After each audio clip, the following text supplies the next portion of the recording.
Hey everybody, it's Chris Kelly, and I'm doing my next video of all things education and learning. And my guest today is Adriam Mims.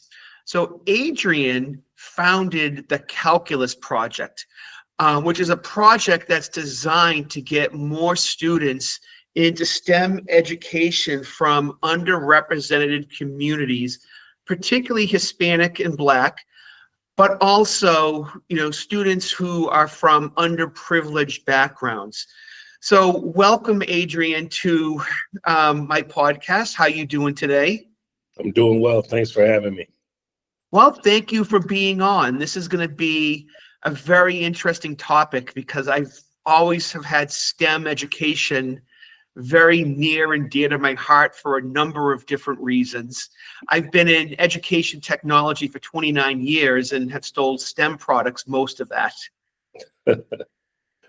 Great. So the first question that I have is, what was your inspiration behind starting the Calculus Project? Yeah, I think I have to go all the way back to my own experience growing up in South Carolina, going to James F. Burns High School. And I tell people that I'm a survivor of educational malpractice, meaning that the school that I attended did not do a good job preparing me for the next step, which was going off to college to major in electrical engineering. And when I went off to college, I ended up changing my major my junior year from electrical engineering to mathematics. But part of that reason was because my high school did not prepare me well. I did not take calculus in high school. As a matter of fact, the first math course that I took at the University of South Carolina my freshman year was pre-calculus. And because I took pre-calculus and I also really didn't learn how to study when I was in high school, it made things a lot harder for me in college trying to pursue a four-year degree in STEM. So, long story short, it was a struggle. I'm also first generation in my family to go to college. I was also working two jobs, and I was very lucky. I ended up meeting a gentleman by the name of Kofi Fendimba, who's now a math professor at University of South Carolina, Aiken. At the time, he was a graduate student from Togo, pursuing his doctorate. And so I had a tutor. He tutored me because I had to take a lot of 500 level math courses that you never should take at the same time. And he tutored me and helped me graduate with my degree in mathematics within 5 years. And I credit him. I think that's where the seed was planted. When I moved to Boston, I didn't have any education courses under my belt. I had a pure math degree, and I had to go back to school and take some education courses. And one of the things that I learned was, it was just an observation. I would see on average 20 to 25 students coming in freshman year, taking geometry honors. And then I'd look at, okay, that's the first course in an honors level sequence for students to take calculus. But then when I look at the calculus courses, there were no Black students in those courses, maybe one or two, but that was it.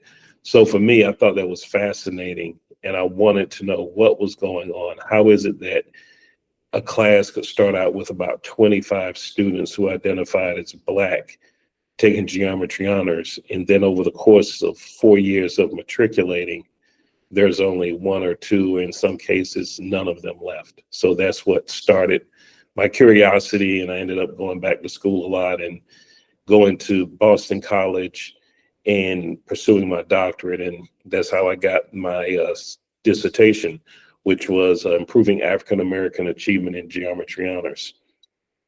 Interesting. So it was specifically around geometry honors is where you did your dissertation. Yeah, it was on specifically on geometry honors, and it was, of course, my first time writing a dissertation. And my dissertation chair, Jerry Starrett, may he rest in peace, wonderful man. he told me, he said, you really got to narrow it. It's too broad. And so the reason why I narrowed it down to geometry honors is because 60 to 70% of students who identified as Black or African American would drop from geometry honors to a geometry standard course. And so for me, if we can eliminate that attrition and keep those kids in geometry honors, then over a 4-year progression, hopefully we should see more students or more Black students taking calculus. Interesting. So what do you see as the cause? Like when you did your dissertation, what were the factors that came into play that caused students to drop from honors to regular geometry? Yeah, there were two problems that I identified. One was a manufactured problem, which was the sequence of the courses and really the curriculum. So for example, if you're an 8th grader, all 8th graders took algebra. If you did well in algebra, you were recommended for 9th grade geometry honors. However, students who took geometry honors, when they withdrew, it had nothing to do with their knowledge of algebra.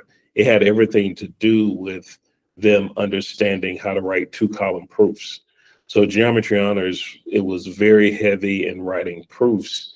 And so students didn't know the importance of knowing the theorems and the postulates. So just to give you an example, and the listeners an example, you can't be a good prosecutor or defense attorney if you don't know the law. You can't write 2-column proofs if you don't know the theorems or the postulates. And so it was a different way of thinking mathematically. A lot of these students had never, written 2-column proofs before, and it was just totally different. And by the time they realized how to write the 2-column proofs and that it was important to know the theorems and the postulates, it was too late. And so sometimes what happens with students when it's too late and they figure out how to become successful, now they have to borrow time from some of their other classes to catch up.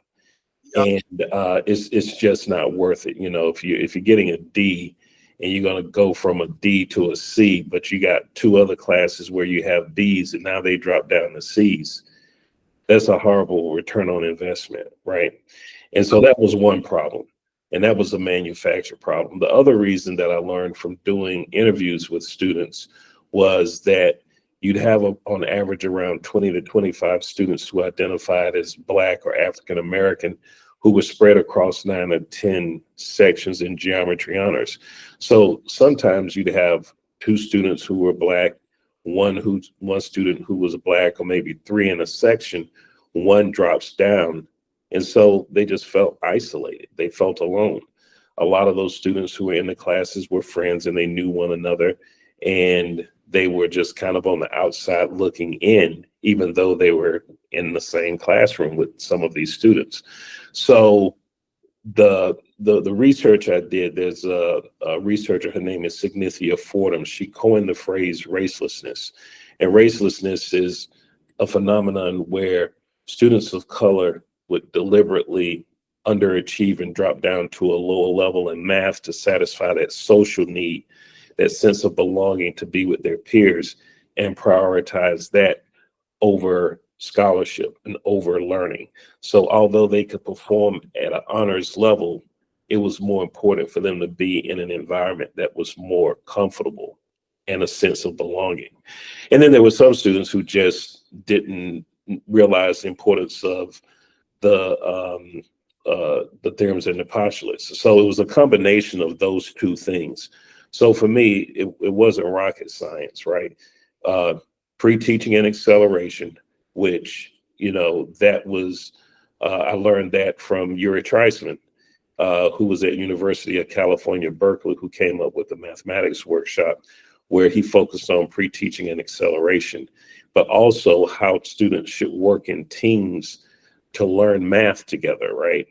And so that's where I got the idea of implementing that major component, the pre-teaching and the acceleration. So we're going to teach them the theorems and the postulates during the summer before they start the class in the fall. And we're going to strategically group these students in cohorts in the same honor math classes, honor geometry courses, so that they can hone those skills of collaborations and work as a team. And so literally we went from 60 to 70% of those students dropping down to geometry standard by the second quarter to zero. Not one student wanted to withdraw. And in fact, some students who weren't even recommended for geometry honors because they did the course during the summer, which was a geometry honors preview, wanted to change and override their recommendation to be with their peers. So it just had the reverse effect. And so we knew that we were on to something very powerful, because those students during the school year did just as well as their white and Asian counterparts. And so we said, well, you know what, if we continue with the pre-teaching and acceleration all the way up to calculus, we're going to have a significant boost in the number of students of color, Black students, Hispanic students taking calculus. Pretty interesting. So it sounds as though the fact that there are other students that look like them, that were, Black students, Hispanic students, that had a big impact in terms of the students wanting to take this course at the honors level. Absolutely. And, if you familiar with Claude Steele's work around stereotype threat not only impacts women or men or Black people or Hispanic people, it impacts white people too, and Asian people. Yep. And so he wrote an amazing book called Whistling Vivaldi, and I encourage people to read that, because it talks about how stereo threat impacts all of these various groups. Interesting. So I want to back up for a second. So you mentioned like you came out of high school in South Carolina very unprepared for math when you came to University of South Carolina. So I guess it's the question I have is, did you start at pre-calculus because that's where you were placed, or were there other students who were starting right away in calculus? Because a challenge that I see quite a bit in higher education is that, the number of students prepared for calculus is very low coming out of high school. So I'm just curious to what was the rationale behind starting at pre-calculus? Yeah, I think that was just where I was placed. That's a good question. I do not remember taking. That was a long time ago. I'm dating myself. I do not remember taking a test like the AccuPlacer or a math placement exam. They may have just looked at my high school transcript and just placed me there. But I definitely remember that was the first course that I took. And some students started taking calculus. Right. So I don't know. I can't remember if I took a placement test or not, or whether they just based that off of my high school transcript. Okay. No, I know right now when I talk to a lot of colleges, they're giving students like the equivalent of an AccuPlacer or an ALEX exam. Some schools have gotten rid of it altogether. So for example, at Wentworth, in Northern Essex Community College here locally, they don't do any placement exam whatsoever because they found that to be a barrier, particularly for students of color to take in calculus, because they weren't placed in right away. And there are some pros and cons around that. Yeah, I mean, here's the thing. I think you really have to think about, well, why do we have the AccuPlacer? Why do colleges offer placement exams? And here's why. What does a grade mean? And what does a grade tell you as an admissions person, right? Because grade inflation is real, even in districts. In Brookline, where I worked for 19 years, there were 8 K-8 schools, and they fed into one high school. So when I was doing my research there, and I'm looking at the report cards of Black students, the report cards did not paint an accurate picture. I saw students who had A's and B's, but then when I look at 3 years of performance on the state test, which is the MCAS, Yep. students were performing very low. So, you have some students who just aren't very good test takers. It could have been a situation where, I don't know, a goldfish died and a student was upset and couldn't focus on taking the test. There are a number of things that could have happened. But I'm looking at 3 years. And when I'm seeing 3 years of students performing at a low level on MCAS, and then I look at their grades, and it's just like they're getting straight A's and B's, it raises my curiosity, right, as to how strong that student is. And so for colleges, they recognize this, and it's on a much larger level. I'm talking about just in a district with 8 K-8 schools. Colleges are getting kids from around the country and Yep. from all over the state. And so they're trying to figure out, okay, what is the best placement for these students? So even though they might not give a math placement exam or AccuPlacer, and I've done some work with some community colleges that decided to do away with it. And for them, it was a crisis because you'd have students going into classes and the professors were frustrated because they'd come in there with their curriculum and they couldn't get through the curriculum because the students didn't know the content that they assumed that they knew. No, it's a very challenging situation. So one of the things that I'm well aware of is that, right now, when you look at, the pipeline for people going into STEM fields, there are way many openings than there are jobs open. In the pipeline for, Black and Hispanic students, historically, students haven't been going into this field. So how does calculus provide a gateway to STEM careers and a talent pipeline for underrepresented communities? Yeah, I'll say this. I look at students taking calculus.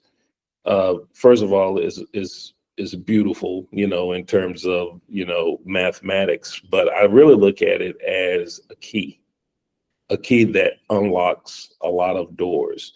And what I'm thinking and what I see is that if we can have students taking calculus in high school, think about what that means post-secondary, whether it's 2-year or 4-year, right? Yeah. Think about the fact that college admissions folk, and there have been a couple of studies, actually, Just Equations just released a study that they did with in college admissions.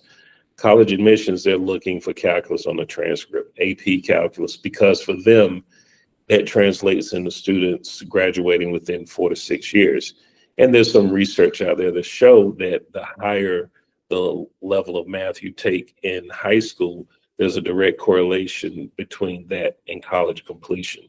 So for me, it's okay, let's get you the key to unlock doors so that you can go to, hopefully, schools that have these large endowments where there is a possibility you can get a full scholarship. And so then when you go off to college, now let's make sure that if you want to pursue a 4-year degree in STEM, that you actually have the chops and the knowledge to do so, right? And Yep. you're not graduating with a 4-year degree in STEM without at least taking a semester course in calculus. It's just not happening. Even for business majors, they have business calculus, and that's what a lot of colleges do. They'll modify, and there's a different calculus for math majors compared to business major, and it might be a different calculus that students have to take to become an engineer, and they're different calculus courses you have to take. Calculus 1, calculus 2, vector calculus, a multivariable calculus, and for us is we want students to be over prepared, right? Because when you look at the number of students who change their major when they go to college, the last thing I read is anywhere between 70 to 75%. And I wonder from you, Chris, I know you went to college. Did you change your major? Didn't. I switched schools. So it's interesting. I placed into calculus right away Yeah. when I went to college. And I didn't do very well at calculus. And then when I switched schools, they didn't have calculus as a requirement to be a business major. So I went back and took finite math and aced it. I probably should have continued on with the calculus 2 direction, but I wanted the easy grade. It wasn't required at Salem State. But an interesting thing that I read, so I was in publishing for 13 years, and I read an article that correlated people's income to whether or not they took calculus or not. And there's a direct correlation between the amount of money people make in their careers, those who took calculus and those who didn't. So, and I can't remember the exact numbers because it was like 20 years ago when I read this article. Yeah, for me, it's about access, because here's what I find. I follow a lot of my students on LinkedIn, and I'm in contact with a lot of my former students. And, some of my students are now 30 years old. Right. And I'm having conversations with them. And you know what? A majority, actually, I can't think of one. And a lot of them have careers in STEM. I can't think of one that I've spoken to who has said to me, in my job, I'm doing calculus, unless they're a math teacher. Some of them have become teachers. Aside from that, they're not using calculus. They're not doing calculus. And the whole goal isn't necessarily telling them that, okay, now that you got this degree in engineering, now you're going to do calculus every day on the job. No, you can easily get into sales in engineering, right? And so that's why I always look at it as the key. And a lot of professions, don't use it, but if you don't pass that class, unfortunately, it won't happen for you. I'll tell you one quick story. My niece, she went to Northeastern University. She's a speech and language pathologist that falls under the Bouvet College of Health and Science at Northeastern. And at the time when she was there, she had to take calculus. Now they require you to either take calculus or a quantitative reasoning math class, but still very tough math classes. But at this time, you had to take calculus. And she reached out to me and she said, I'm struggling with this calculus class. I was like, well, you're an engineering major? She said, no, I'm speech and language pathology major. And I said, wow. So I, reached out to Northeastern because I'm nosy. And I spoke to someone there. And I said, my niece is a speech and language pathology major. Why is she taking calculus? And, they told me that the program is a very, very competitive and challenging program. So when you have a high demand and very few seats, what do? You raise the criteria. And so raising the criteria means, okay, you need to take calculus. Now, I had some fun. I was speaking to a few mathematicians on multiple occasions. I told them this story and I posed a question.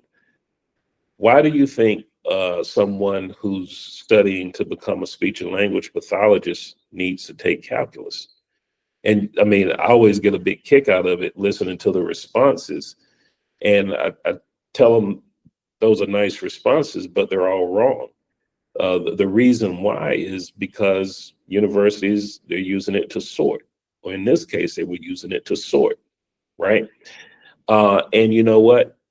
Proof, my niece has never calculated the area under a curve since getting, her master's in speech and language pathology. And she's making six figures. She has a really good practice. She's making a lot of money. And just to think, had she not passed calculus, she wouldn't be out there as, a productive citizen in society, making good money. Well, it's interesting. So, with the work that Gregarious does, the challenge they're trying to address is that 25 to 30% of students fail or withdraw from calculus. And that is a blocker in terms of students going on and taking STEM courses, whether it be engineering, chemistry. In chemistry and physics, they serve the same way, but not as much as calculus does. But you're right, it's a course in many ways to weed out students. Yeah. And the engineering programs, I mean, it really hurts them because the number of students who are going into engineering and STEM programs falls off significantly if they can't pass calculus. Right. And I mean, we're really shooting ourselves in the foot because this is such an easy problem to solve, and people have done it before. Again, you look at the work of Yuri Treisman at University of California, Berkeley. You look at my mentor, Freeman Rabowski, who is now retired, but was the president of University of Maryland, Baltimore County, who created a bridge program there that helped students just excel in math program in mathematics. I'm trying to remember the name of the program that he created there. It's still there at University of Maryland, Baltimore County. It's been done before, and I think there has to be a culture change on these college campuses. I think there has to be a mind shift with the professors there. Instead of creating a weed out culture, create a weed in culture, and stop thinking that, students come out of the womb solving multi-step equations, because you have to create a space where students have the supports, and people need to believe in them, that they can do it. If they're willing to roll up their sleeves and put in the hard work, there should be resources and people there to help ensure their success. And Dr. Freeman Rabowski has this belief, and this was the culture he created at University of Maryland, Baltimore County, that if the students come there ready to work and they don't succeed, the students then fail, the adults fail the students. Right. No, I totally agree with you 100%. I mean, I have talked to numerous math professors, most of which get what you say, but there have been professors who have been very open about the fact that, this is a weed out course and they want to make it as challenging as possible. So one thing I also want to understand is, so I understand that you're starting to work with students in the 8th grade. What is the rationale behind starting, at this level, or starting with students in the 8th grade? Yeah, that's a good question. We also start with students as rising 7th graders too, because our model can be adapted all the way down to 3rd grade. And to be honest with you, when students start school in kindergarten, there's an immediate gap, right? Instantaneously, right? And the reason why I didn't go so far as to, start that young is because, one, that's not my area of expertise in terms of teaching elementary school students, number one. And number two, it makes the model a lot more expensive because what we do, our entry point is middle school, with the aim of making sure students are taking algebra in the 8th grade, because on the traditional trajectory, if you're taking algebra in the 8th grade, you should end up in calculus your senior year. But the thing is that with our model pre-teaching and acceleration during the summer, when you have younger students, let's just say 3rd or 4th graders, then you have to really extend that program later into the day, taking into account parents who work. And so you have to have an extension part of the program, and then the parents have to come and pick up their children. So it makes it more expensive. When you have 7th and 8th graders and you're pre-teaching and they're with you during the summer, in most cases, they can walk home, ride a bike home, or, take public transportation home. So that's the rationale. One of the reasons why we target, the middle school area, because we can actually work with the students, and the parents don't necessarily have to get off from work early, and it doesn't cost us as much. Right. If you're doing younger kids, as you said, like the parents would have to get involved in many ways. You would be having to provide like almost like an after school service. And with, seventh and eighth graders, they're more independent. I mean, they're not totally independent, but as you said, they can walk, they can take, ride a bike. I mean, it's easier for them to get to the facility, rather than, relying on mom and dad to be the Uber driver to get them back and forth between the classes. Right. So how are the students chosen for this program? Yeah, so all of the students are chosen, data informed decision making. We look at students' performance in terms of, um, district wide assessments. Some districts use iReady, some districts are using MAP, testing to Yep. measure students' growth.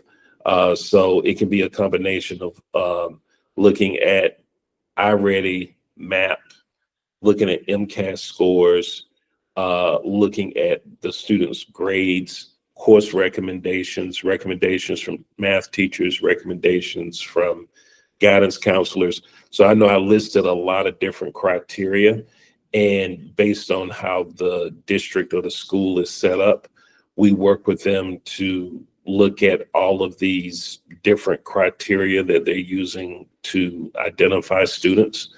And so really, if you think about what we're doing, let's just say that there are three learning levels for you, just to make it easy. You got students who are kind of at a basic math level, students who are kind of at a standard math level, and you got students who are at an honors math level. Well, we get some of the students who are in the honors math level, but bulk of the students are coming from the middle part, right? And we get some students who might be in the basic level.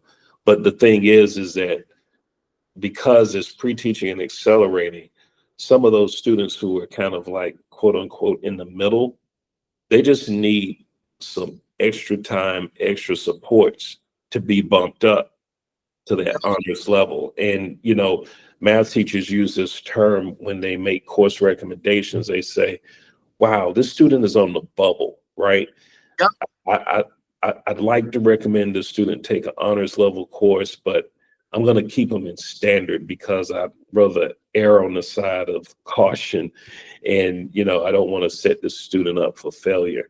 But one thing I just want to elaborate too about, when I talk about a manufactured crisis and how, schools are structured to contribute to this problem.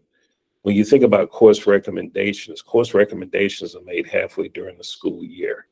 So when you look at teacher recommendation requirements, they'll look at a student, for example, and just say, this is just an example. They'll say, okay, I have a student who's taking this standard level math class. They're getting a C. So I'm going to keep them in this standard level math class because if they were getting a B, I would recommend them for the next level up. Well, halfway during the school year, the student has a C, but the student finishes with an A minus. Right. Does the teacher go back and change the recommendation? Probably not.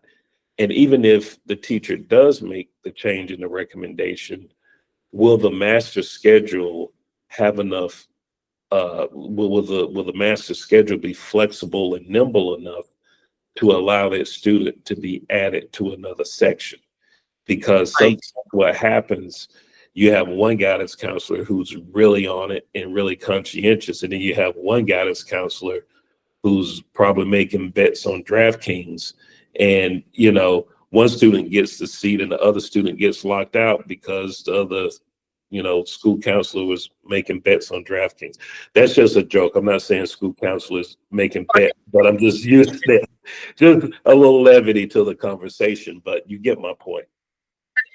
Things I've heard over and over again, is that you have, classes where you have multiple sections, and you have students that are, going on to the next grade, and they have different teachers, or they're coming into combined sections. And, what's my A may be very different than your A, and then the person else who is teaching, so as much as you'd like to have cohesiveness in terms of the students coming in from the previous class, that doesn't happen very often, or it doesn't happen as often as it should.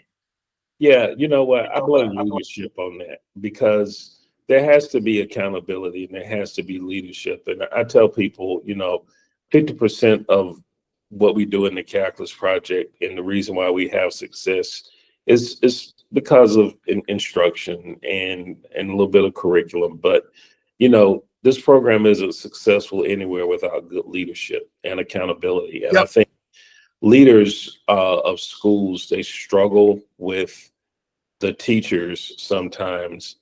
And when I say leaders, it can be principals, vice principals, and or math department heads. They struggle around this whole conversation around autonomy, teacher autonomy. Yep. Well, you're making an assumption that all of the teachers know what they're doing and know what they're talking about, right? So do you really want to have them have complete control without any oversight or accountability? And I do believe that there's a middle ground because you do have some amazing teachers who have some very innovative ideas and they have a high level of engagement in their classrooms. So where's the middle ground? And here's what I suggest. If you have, for example, an algebra honors class and you have a eighth grade math class, right? For your algebra honors class, all of the teachers who teach that class, they should have the same grading expectations and have the same criteria. Now, look at an eighth grade math class. They might be different, right? So whoever the teachers are teaching either one of those levels, they should come together. They should work it out. They got to work better than Congress. Come up with the grading criteria, and they all agree. Are you going to count homework 20% or are you going to count it 10%? Okay, we're going to do it 15%. Everyone does that across the board. Are you going to allow retakes? No, I'm not going to allow retakes. Okay, you're not going to allow retakes. So you're going to give quizzes, whatever that is, hash it out, and everyone is consistent. And what that does, when you make the recommendations, now it's not a situation where if this kid was in this class, they would have gotten an A, but they were in this class and they got a B. And for me, it's so simple, but it takes leadership, and people really overcomplicate things. And the example that I give a lot of educators, I love basketball. You ask most people who follow basketball, who's the best three-point shooter ever? It's Steph Curry, right? So I say, okay, well, let's see who comes in second, the second best three-point shooter. But let's think about it like this. Let's just say that, every odd day that they play a basketball game, there is no three-point shot. And then, there's some days where they play with a three-point shot that's the NBA three-point shot, but then sometimes they play where it's the high school three-point shot. Now tell me who's the best three-point shooter. Well, Different person. You can't accurately say because of all of the limitations that you created, because they're different times and different games and different three-point lines, right? Yep. So it's an easy fix. It just takes, a good leader to just say, look, this is how we're going to do it. We're going to allow you some autonomy, but we got to have some quality control and accountability. Interesting. Very, very interesting. So a question I have, what is the rationale for teaching the materials in advance through the calculus program? Yeah, one of the things, I'll tell you what the students say, and the research supports this. Even, I always point to Yuri Treisman and the work that he did. It builds confidence. The students they're very, very confident, and it deepens their knowledge in mathematics. We're giving them tough problems to solve, right? And we're giving them the Yep. strategies to solve them. And so think about this. I give adults this example to help them kind of process it and think about it, especially people as old as I am. So, I ask people, I say, you know what? Raise your hand if you've ever had a job or you got a job and you realize, I don't really know what I'm doing, right? And a lot of people, they want to act like every job they get, they know every aspect about a job. But your first job, you don't know everything because it's your first job, right? So imagine this, you get your first job, and instead of just walking in off the street to do your job the first day, they give you a month to work with the person who you're replacing, who's been in that job for 20 years. And that person is showing you the ropes. The day you walk in to do that job on your own, your confidence is going to be through the roof. Yep. And you know what? You're going to crush it because you already know the culture of the company, you know the ins and outs of the job, right? You're going to walk in with some serious swag. That's what we do. We give students math swag. That's what we call it, math swag. We're going to deepen your knowledge. We're going to build your confidence. You're going to know the content before you go into the classroom. And more importantly, we're going to give you some survival techniques and skills. And some of those techniques and skills we frame in the context of owning one's learning. That could mean when you get a quiz or a test back from a teacher, to own your learning means to make corrections on those the answers that you got incorrect. It also means meeting with your teacher during his or her office hours.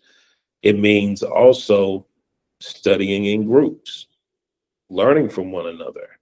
So imagine giving students the blueprint as early as 7th or 8th grade.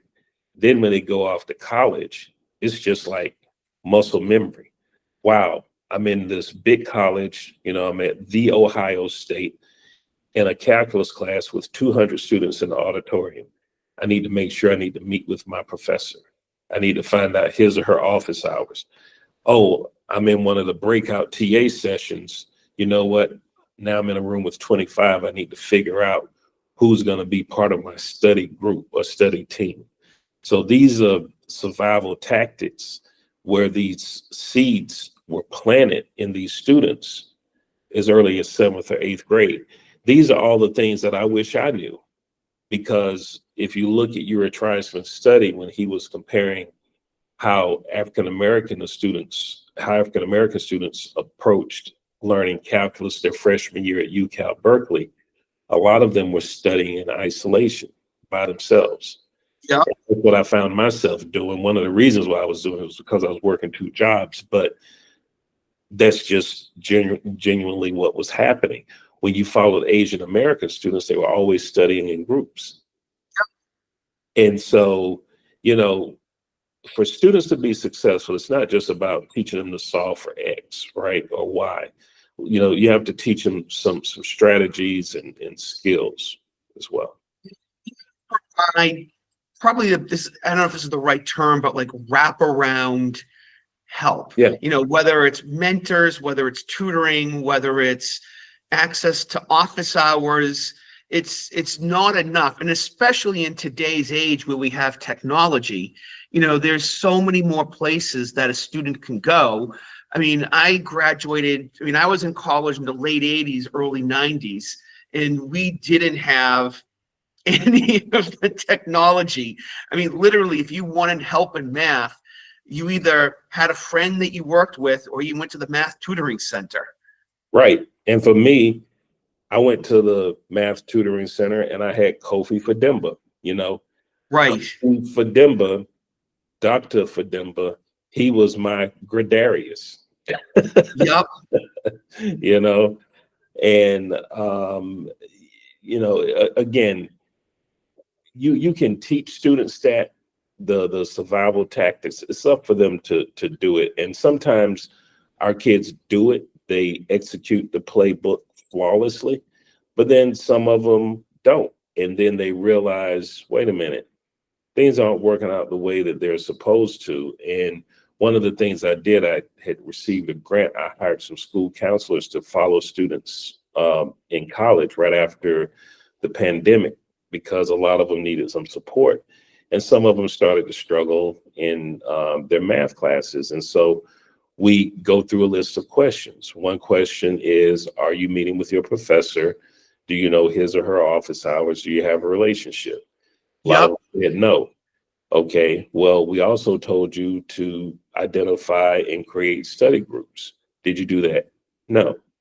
Okay, you know that there's a writing center and a math center on your college campus. Do you go to the tutoring center to get any help? No.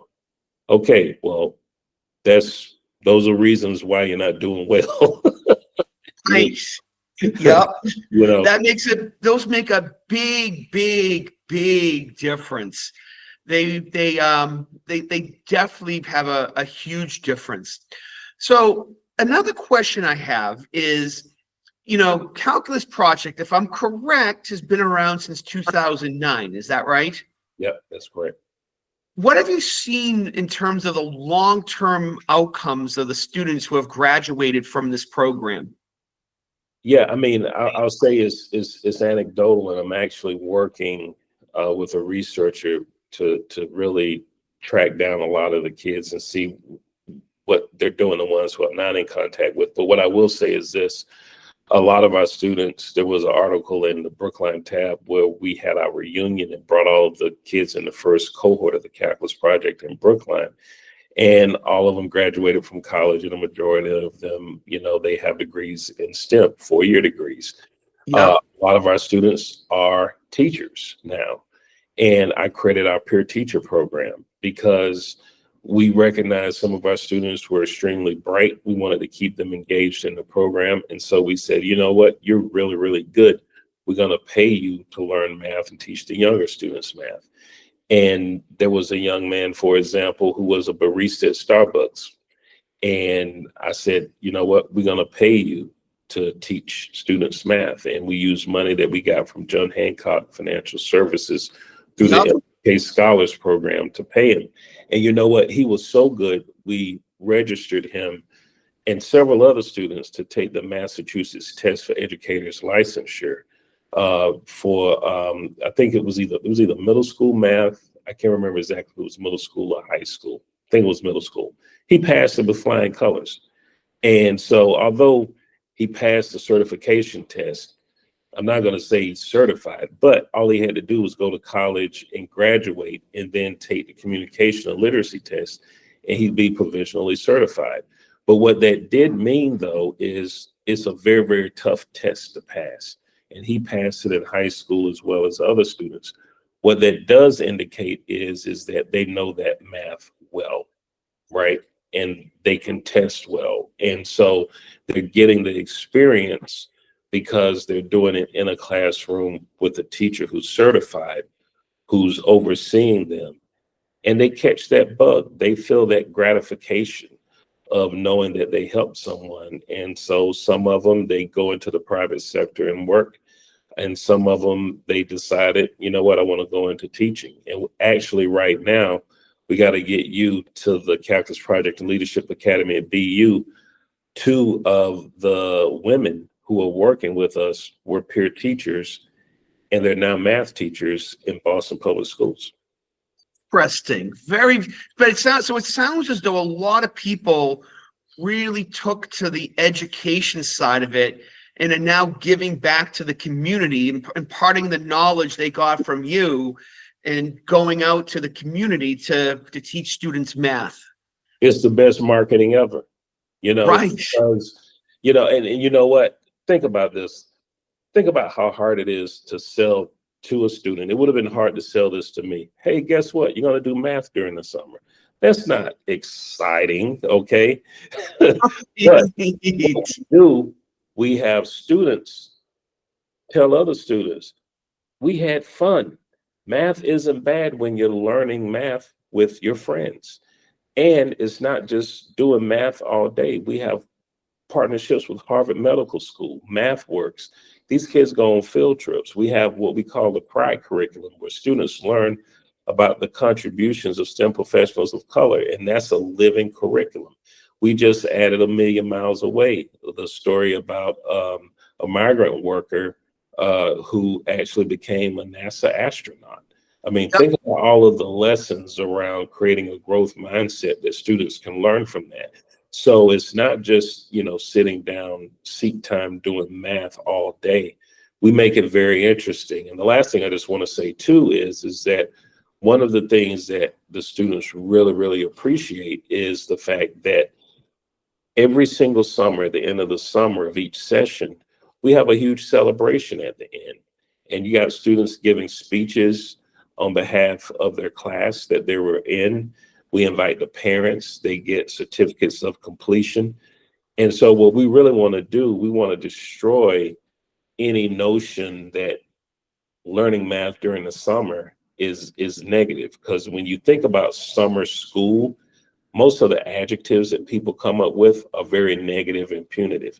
This isn't summer You school. didn't do well in school, so therefore you're going to summer school. Yeah. This is summer learning. And summer learning is cool and it's fun. And, 3 years ago, students had an opportunity to speak to astronauts on the International Space Station during the summer. How many students had that opportunity? At B, Right. we brought almost 200 students in the Calculus project together. Nice. Yeah. So in wrapping up, the last question I'd like to ask is, there are going to be viewers who are going to be watching this who are going to be amazed. How do you donate to the Calculus project? I'm happy to answer that question. I'm sure you are. This is hard work, and we want to help as many families as possible. It's www.thecalculusproject.org. Just go to the website, and every page on that website, you'll see a donation button somewhere. And we definitely will thank you for your donation. No donation is too small or too big. And we also want to make sure people stay connected with us, because we have a lot of amazing things that we do each year. And I just appreciate the opportunity, Chris. So again, www.thecalculusproject.org. This will be posted in the feed on LinkedIn. So, feel free to donate. Are there any big companies that are contributing right now at this point? You mentioned John Hancock. Yeah, John Hancock Financial Services, MathWorks, they've donated. We have a lot of corporate support. Mott McDonald is a big supporter. Akamai Foundation, they're a big supporter. Simon's Foundation, we get money from Gates. I mean, I'm listing a lot of companies and foundations, but the work is really extensive. I mean, we're in 8 school districts, and we're on 3 college campuses too. We're bringing kids onto a college campus as early as 7th grade, and they get a chance to be on a college campus and learn advanced math. And they get to meet professors, and they get to eat lunch in the dining hall with college students. So we're always looking for corporate partners. And I just want to say this, it's not always about corporations giving us money. It can be corporations allowing some of our seniors an opportunity to come in and shadow and learn more about what that company does, right? Yep. Because I never underestimate the power of planting that seed of having students come and talk to executives for various companies. One of our young ladies, I know we're running out of time, I'll share this with you very quickly. We have one of our students, Kalia Hamilton, giving her a shout out. She's graduating from UMass Amherst with a degree in mathematics, and she's studying to become an actuary. And through our partnership at John Hancock Financial Services, for 5 summers, she did an internship there. She started doing internships there right out of high school. Very smart young lady. Took AP statistics and high school calculus, and the sky's the limit for her. And that just happened when she went there for a luncheon, And John Hancock, through their generosity, they had executives there talk about all of the work that they do. They had actuaries speaking. They had people from mutual funds there speaking. And when she came back, she said, I got to work there.